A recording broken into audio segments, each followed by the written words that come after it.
Sziasztok! Megnézzük, hogy a hármas kapcsolatban levőknél mit lehet tudni a jelenlegi helyzetről, a szituációról, hogy vannak a kapcsolatok, hogy vannak az érintettek, a szereplők.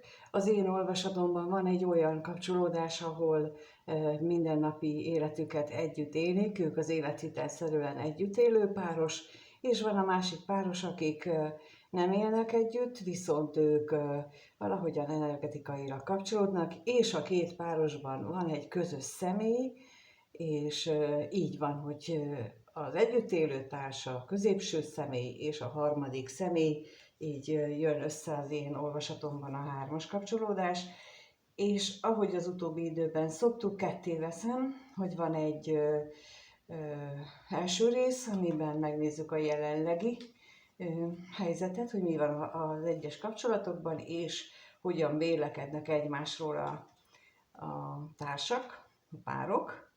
És majd a második részben megnézzük az érzéseket, hogy kivel milyen érzése van egyiknek, másiknak, és milyen jövő várható, mondjuk így a következő egy-két hetes időszakban, mire lehet számítani a jelenlegi energiák alapján, és akkor bele is kezdünk, és megnézzük, hogy abban a páros, vagy annál a párosnál, akik életvitelszerűen együtt élnek, ők mit lehet tudni az ő helyzetükről, hogy vannak ők, hogyan élnek ők, mit lehet tudni a kapcsolatukról, milyen az ő kapcsolatuk. Milyen az ő kapcsolatuk? Milyen az ő kapcsolatuk, akik együtt élnek?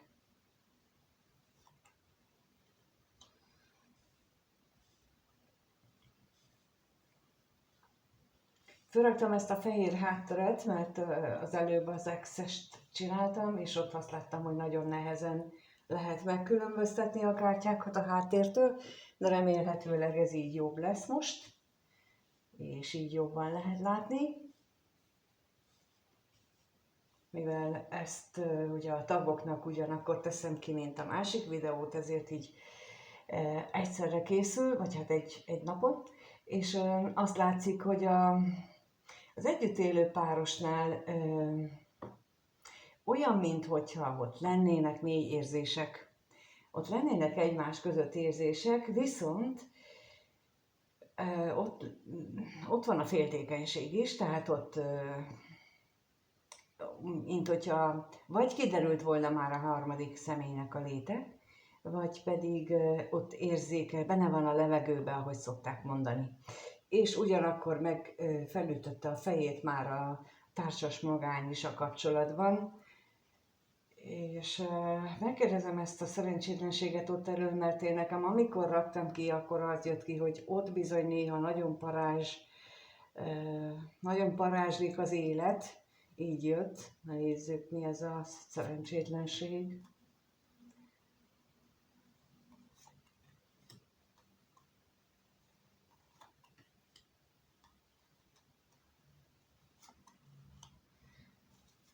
A parázslik az élet, azt igazából úgy értelmezném én, hogy vannak vágyak. Mindenkinek valamilyen vágya van, mind a két félnek.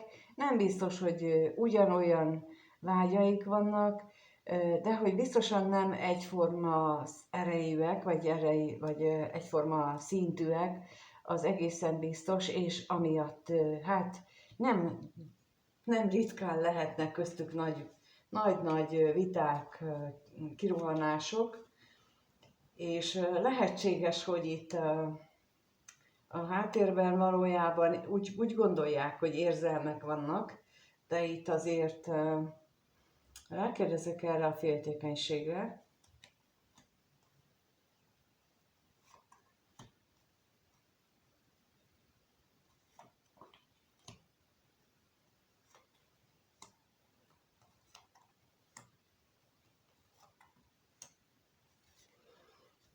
Itt azért az, mint ahogy mondtam az előbb, hogy sok esetben köztudott lehet, hogy van a harmadik személy a képben, És akkor ez az oka ennek a vitáknak, hogy a középső személy, hát azért mészte, mert az a vágyaid állandóan űznek, hajtanak, szóval, hogy ezek a fajta a szemrehányások, és itt a középen ott van az érzelem.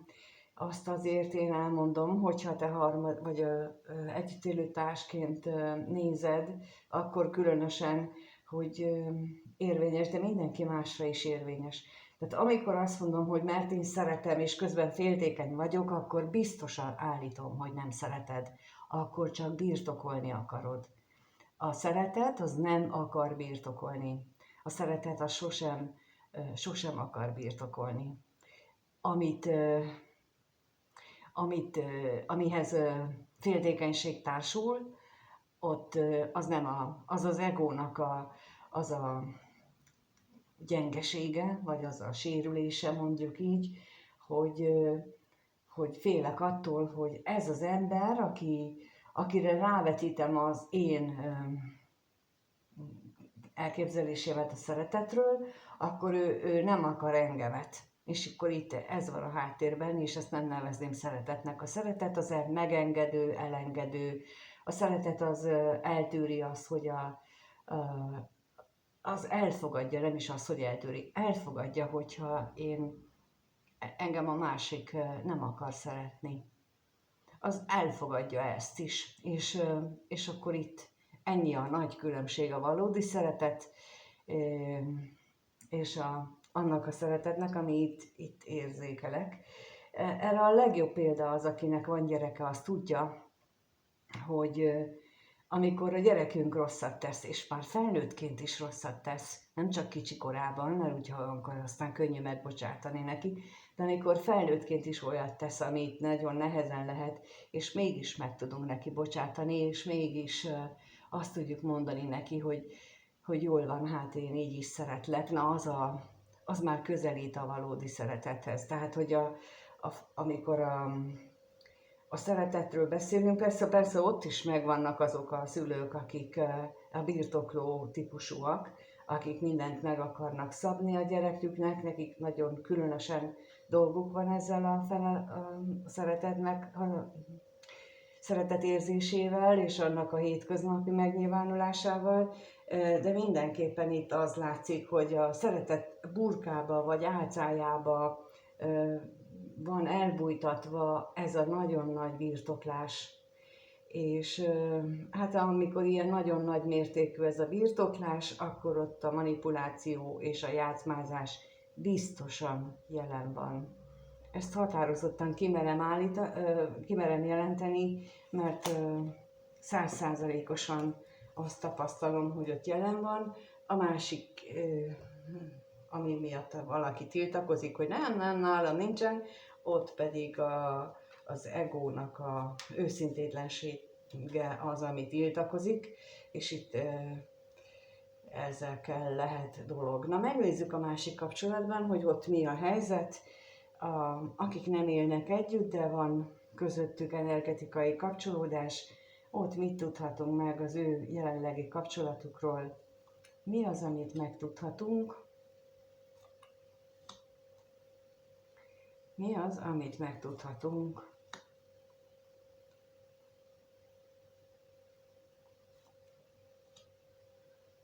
Ebben a kapcsolatban. Hát ez a kapcsolat úgy látom, hogy a reménnyel van tele. Nagyon pozitív remények vannak, de azok a hétköznapi rituálék, amitől egy kapcsolat igazán el tudna mélyülni, na azok hiányoznak, azok nincsenek meg, tehát azt jelenti, hogy ez egy nagyon ritka kapcsolat, tehát hogy úgy ritkán tudnak ők hosszabb időt együtt eltölteni, ritkán van az, hogy egyáltalán együtt tudnak lenni, és ritkán fordul elő, hogy bármiféle szokást ki tudjanak alakítani ők egymással. Na, nézzük itt az utazást, hogy mit tudhatunk meg, mi történik közöttük.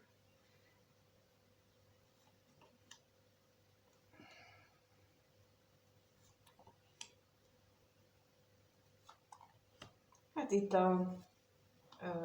a legnagyobb dolog az, hogy a rengeteg bizonytalansági tényező, az, hogy nincsenek együtt, ami miatt a távolság közöttük van, az a sok-sok-sok bizonytalanság, ami lehet akár munkából, eredhet akár munkából is, hogy különböző irányú a munkájuk. Az is lehet, hogy megváltozott a munkájuk, munkahelyük, a munkaterületük, és ezért is lehet, de lehetnek egészen más olyan dolgok, amik megváltoztak, és ők most külön vannak. Na, még itt az örvendezésre kérek rá, hogy mit tudhatunk meg etten ezekkel a szokásokkal összefüggésben.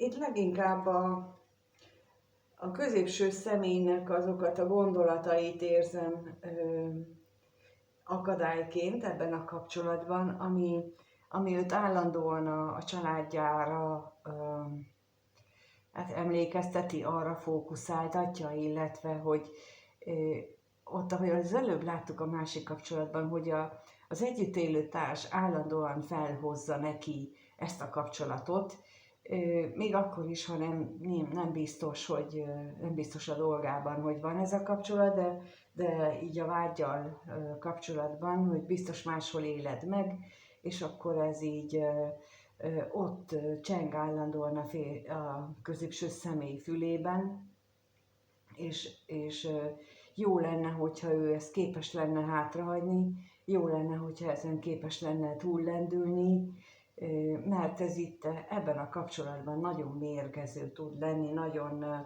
meg tudja mérgezni ezt a kapcsolatot is önmagában véve. Na, megnézzük, hogy akkor mit gondolnak egymásról, milyen gondolataik vannak egymással kapcsolatosan, hogyan vélekednek egymásról, először az együtt élő kapcsolatban, hogyan vélekednek egymásról, kettőt kérnék szépen, és akkor a társ, az együtt élő társ mit gondol a középső személyről, ezre kérek 2, mit gondol az együtt élő társ a középső személyről, és a középső személy mit gondol a társról. Hát, itt a társ gondolataiban azok az ígéretek jönnek elő, amit megígért a középső személy. Na, nézzük az ellenséget.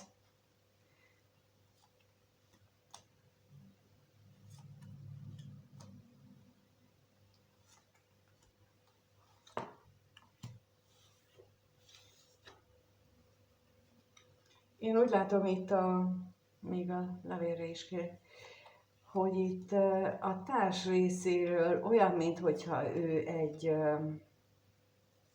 bocsánat, hogyha ezzel megbántok valakit, vagy úgy tűnik, hogy ő megbántódik. Itt egy olyan dologba kapaszkodik, hogy valamikor megígért neki valamit, és hogy ő ahhoz ragaszkodik, hogy azt teljesítse. És egyszerűen nem akar tudomást venni arról, hogy minden egyes nappal változik az életünk, és nekünk az lenne a dolgunk, hogy minden egyes nappal változzunk az élet változásának megfelelően. És nem lehet 1000%-ra úgy betartani egy ígéretet, ahogy valamikor valaki tette. 100 évvel ezelőtt mondjuk még csak-csak lehetett ilyet tenni, de a mai rohanó világban biztosan nem lehet betartani az ígéreteket, és nem felmenteni akarok ezzel senkit sem, mert pontosan a felelősségvállalásra buzdítanék mindenkit, de azt, hogy azt rugalmasan értelmezzük az ígéreteket, illetve például napokáért mondom azt, hogy amikor fiatalon két ember szerelmes lesz, összeházasodik, gyorsan ráadásul, akkor ott a nagy érzelmek hevében gyakran elhangoznak ígéretek, amelyek aztán a hétköznapok rutinjában, a hétköznapi nehézségek közepette nagyon nehéz betartani. És ha például ez az ígéret arról szól, hogy én majd gondoskodom rólad, meg vigyázok rád, ha ilyen jellegűek, és közben mondjuk kiderül, mármint az égi szempontból kiderül, hogy nekik nem ez lett volna a dolguk, hogy összehavarod, vagy egymásba havarodnak és összeházasodnak, hanem valami más kellett volna tanítaniuk egymásnak, na ott nem fog munkájuk lenni, legalábbis az egyik őknek biztosan nem, és biztosan nem tudja majd tartani az ígéretét, tehát itt ilyenek is felmerülnek, és itt azt látom, hogy folyamatosan ilyesmit kér számon a társ, és hogy nincs elég, hogy nem kapja meg azt, hogy amit remélt, amire vágyott, és hogy ő szegény, mi mindent kell eltűrnie és lemondania. És biztos, hogy van igazsága. Én ezt egyáltalán nem kétlem, viszont ilyen szempontból jó lenne ránézni erre a kapcsolatra, hogy tényleg nekik az volt a dolguk, hogy egymásba, vagyis hogy összeházasodjanak? Tényleg, vagy hát összebútorozzanak? Vagy pedig volt ott valami a háttérben, volt ott rózsaszín köd, ami 8 hónap után, 1 év után lehullott, és mondjuk kiderült, hogy ez csak egy ilyen átmeneti dolog volt, és akkor viselni kell a következményeket, és ebben az esetben már ez a fajta ígéret, amit valahol valaki tett, akkor itt tényleg rugalmasan lehetne és kellene ehhez hozzáállni. Hát itt ennek lenne itt az ideje, mert ezek akadályozzák és nehezítik meg a társnak az életét. A saját gondolatai és a saját elvárásai azok, amelyektől ő szörnyen érzi magát.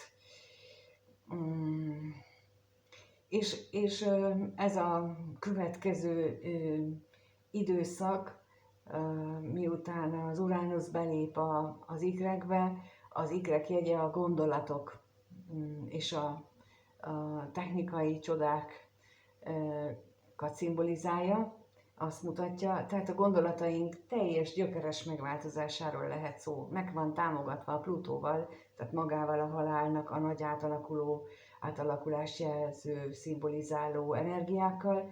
Tehát, hogy én itt most azért is beszélek ilyen sokat erről, mert hogy próbálom elmondani, hogy ez vár ránk, mindenkire, kivétel nélkül, és aki ehhez nem szokott hozzá, és próbálja ilyen módon, ahogy itt érzékelem, nagyon erősen ahhoz a régmúlthoz kötni a dolgokat, megmerevedve, hát ő neki nagyon nehéz lesz, és én nem szeretnék, vagy hát azt szeretném, hogy mindenki a lehető legkönnyedebben élje meg ezeket a nehéz energiákat, ami itt ránk vár. És ha valaki könnyedségről, meg szuper jó dolgokról beszél, hát én nem vagyok ebben biztos, hogy ez mindenkit így fog érinteni. Van egy-két szerencsés, akit igen, de aki magyarnak született, az szerintem inkább a mérleg nyelve a másik irányba billeg, majd egyfajta ellenállásra, belső erőre lesz szükségünk. Itt a középső személynél azt látom, hogy hát egyeseknél a gyermekei anyját látja benne, akinél van közös gyermek, de ha nincs, akkor pedig valamiféle kommunikációs megújulás, vagy azt szeretné, hogy újuljon meg a kettejük között a beszélgetés. Na nézzük itt a gyermeket, hogy arról mit tudhatunk meg.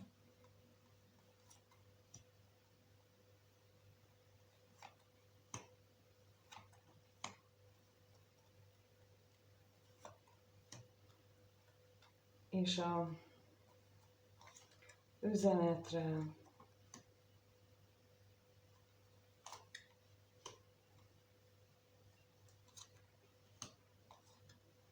Hát láthatóan itt a középső személynek a gyermek alatt, ami kijött magyarázó szöveg, arról szól tulajdonképpen, hogy ő úgy gondolja, hogy itt a társa az állandóan a múltat hozza szóba, állandóan azzal az ő saját fájdalmára hivatkozik, állandóan sajnáltatja magát, mondjuk így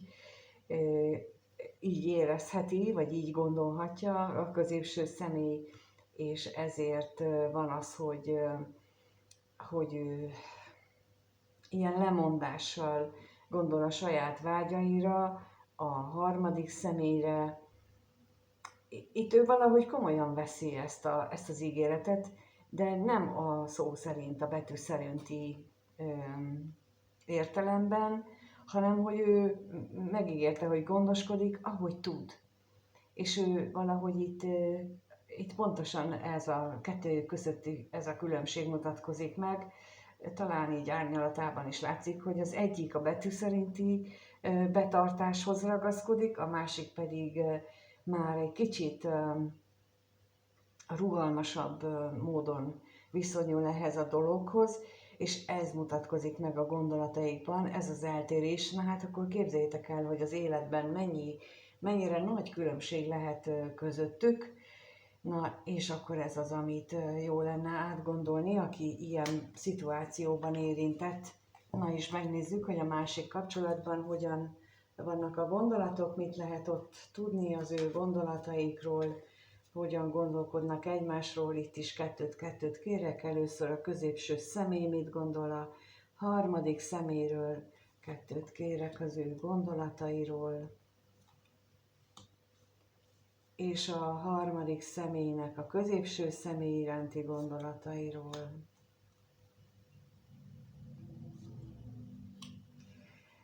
Én úgy látom, hogy itt mindkettejük erre a kapcsolatra gondol. A középső személy az, hogy jó lenne, hogyha ez a kapcsolat kettejük között hosszú távú lenne, és kitartanának így egymás mellett. Na, nézzük a házasságot, arról mit tudhatunk meg.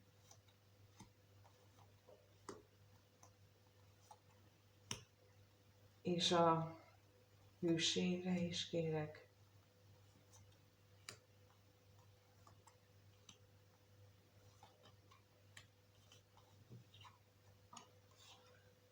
No, hát itt azt gondolom, hogy a középső személy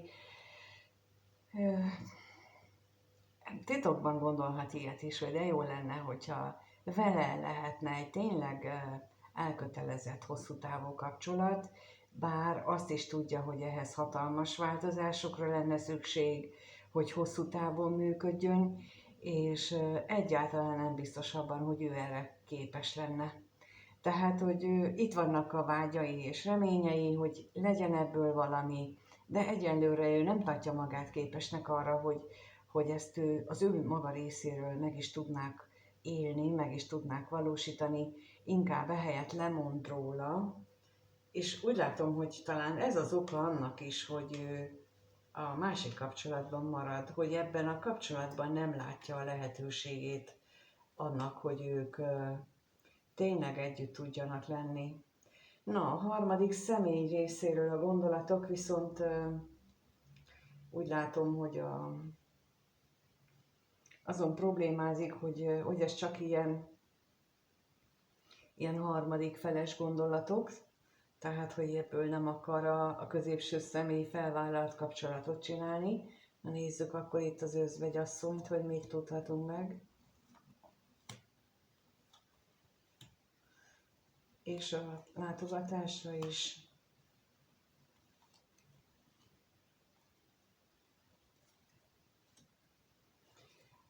Lehetséges, hogy itt az együtt élő társal meglévő közös múltra is féltékeny lehet itt a harmadik személy. Minden esetre mégis azt látom, hogy ő nehezményezi, hogy ez csak hogy ő többet várna ebből a kapcsolatból, egy valóban stabil, hosszú távú elköteleződést, és nehezményezi, hogy egyelőre úgy tűnik, hogy ez így nem lesz. Miközben ugye láttuk ott a középső személynél, hogy ő szeretné csak hogy nem tudja, hogy hogyan. Nem tudja, hogy hogyan mögött az áll, hogy ő nem tudja, hogy hogyan tudná a másik kapcsolatban megtartani az ígéretét, és közben élni a saját életét, de azt is láttuk, hogy ő már ebben kicsit rugalmasabb, mint a társa, és olyankor, ha erről van szó, akkor nekik abban a kapcsolatban biztosan karmikus feladatuk van egymással, méghozzá pontosan ez, hogy ezeket megbeszéljék egymással, és megoldást találjanak arra, hogy mindenki tudja a saját életútját járni, beleértve akár ezt is. És itt most én úgy érzem, hogy alapvetően ebben a kapcsolódásban is ez mutatkozik meg, annak a másiknak az energiája,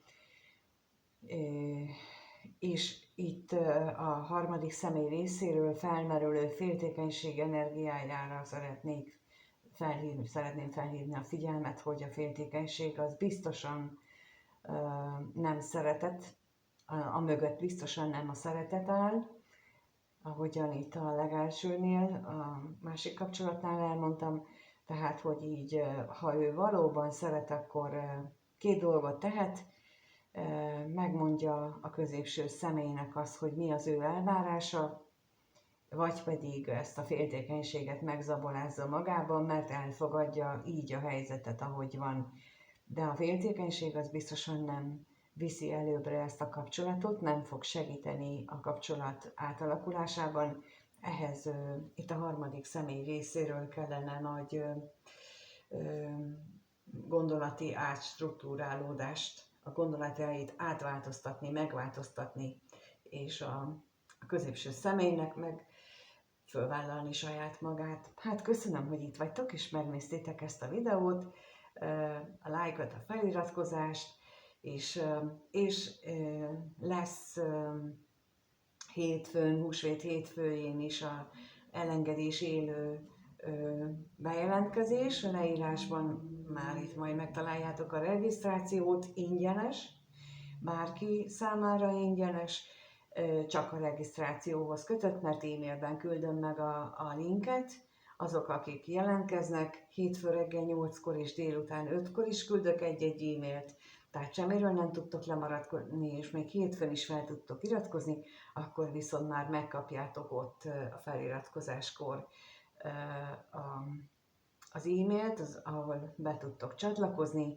Én oda is várok mindenkit szeretettel, illetve a következő részbe, amiben kitaglaljuk azt, hogy mi történik a két kapcsolatban az érzelmekkel és a jövővel. Oda is várlak szeretettel benneteket, mindenkinek minden jót, addig is, amíg találkozunk, sziasztok!